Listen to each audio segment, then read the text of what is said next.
Hello everyone and welcome back to my YouTube channel with another useful and informative video. So guys, in this video I'm going to show you how to fix your purchase could not be completed. Contact iTunes Store support.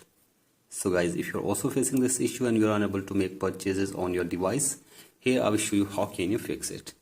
So guys, for that you have to simply watch this video till the end. So guys, first of all, open settings in your device and then open your profile. And then go to payment and shipping and wait here for some seconds. And from here you have to simply remove your payment method for one time from your device. So I simply remove it, and after this go back and then scroll it below all the way and sign out your Apple ID from your device for one time as well.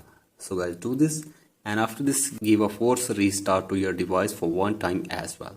So guys, for that press and release the volume up button and then down, and keep holding the power button until your device force restarts.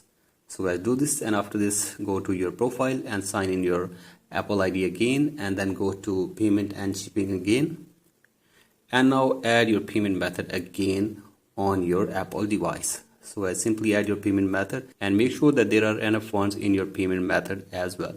So guys, do this, and after this go back and then tap on subscriptions and make sure that there is no unpaid subscription on your device as well. So guys, if there is any unpaid subscription, you have to simply pay for it. So guys, do this, and after this hopefully your problem will be fixed.